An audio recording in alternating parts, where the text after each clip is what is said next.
Hello everyone, my name is the Mad Scorpion and welcome to another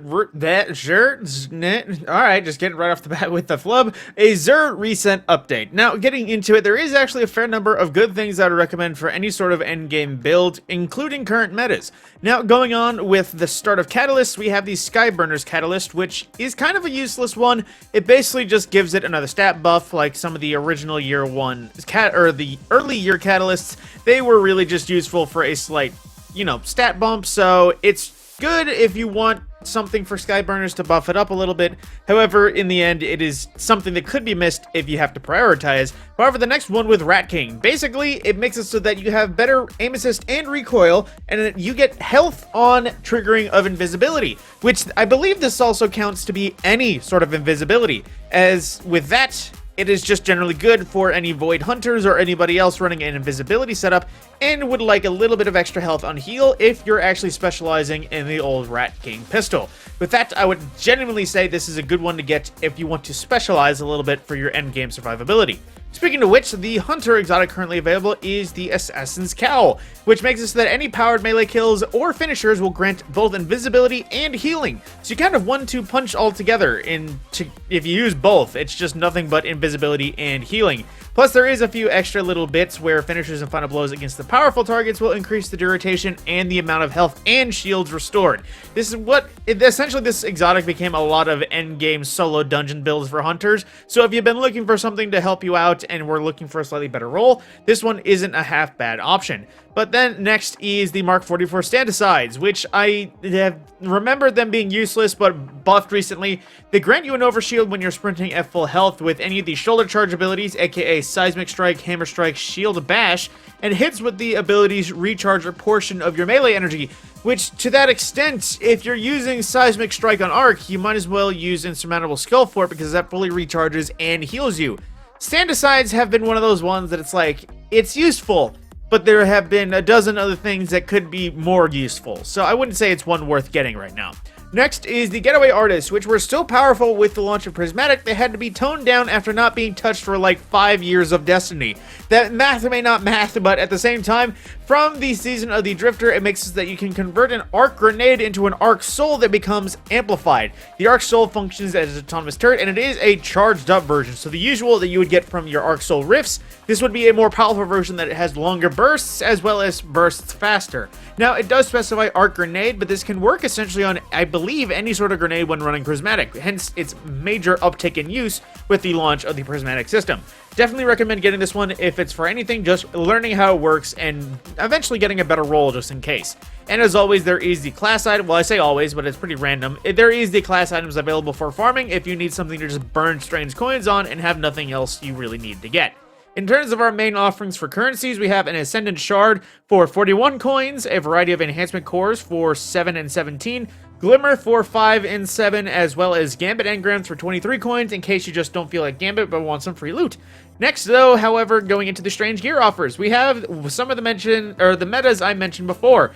With the basic exotic engram and a Hawk Moon of moving target and a variety of other perks, there is, for ad clear, the Sweet Business, which if you don't know what the business is, essentially think Titans and a gun, as this is just an auto rifle that spins up Gatling style, and when some max fire rate, it deals out a lot of bullets, has increased hip fire accuracy, and a catalyst that reduces flinch from when fully spun up. Pair this to Acting War Rig, and you will have infinite bullets for about 30 seconds, plus an automatic reload if you pick up any heavy ammo. Next is the Wave Splitter, which is basically a Void Trace rifle that randomly fluctuates its damage from a baseline to a higher line. If you pick up an Orb of Power, it maximizes the damage it can do, not to mention an automatic suppress, which actually does work against anti-overload champions and is very handy against things like Lucid Knights. So with that, moving on to the next one, it is the Queenbreaker, which recently got changed in a pretty big way. It makes the scopes do things more than just zoom and charge rate. With the long range one, it has a slower charge time and greater damage, but fires a single bolt that chains to nearby targets, blinding them on hit. It will give you ammo and charge level, and you can of course equip by default if you wish. But then there is the more potent one that seems nowadays, the Combat Sights, a low zoom sight with a faster charge time and handling, fires 3-round burst that reduces charge time even further on sustained hits. Plus the catalyst making so that, well, actually, I forget officially, but it's a brand new catalyst. I believe it either further improves that burst, or I honestly forget what the catalyst does. It just came out, but at the same time, it would be very much worth it. I'm going to go ahead and display it for you right now, just in case you can't, just in case I don't remember by the end of this, bit. But essentially, it is something very much high in the meta. It is being used all over the Sunder Doctrine dungeon, as well with particle deconstruction in the artifact right now. It is just a very spicy pick in case you don't feel like using something like Sleeper or just old Void or the classic linear fusions in the damage slot.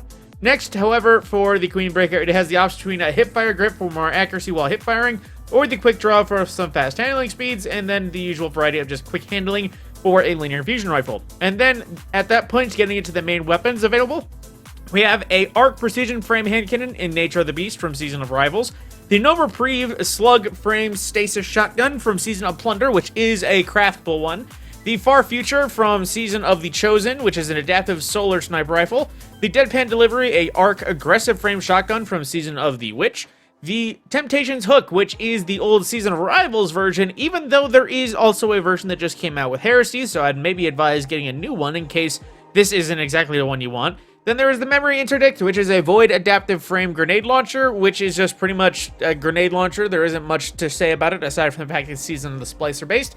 And as well, the variety of class swords, which, fun fact, there is right now a bug going on where these swords are not linked or limited to the single class you can buy them. So if you like this role of the Crown Splitter, but want to use it on your Warlock, well, guess what? You can, because that bug is now becoming a feature. So if you wanted to be a Ninja Titan or a Heavy Bonk Warlock, something like that, you can go ahead and go with that. And wrapping it all up with the last bit, we have the Simulator Gauntlets or Simulator Armor Set, which is classic Year 1 faction armor for the Future War Cult, like I said, back during Year 1 of Destiny. And with that, that is the end of Xur's offerings in his store for this week.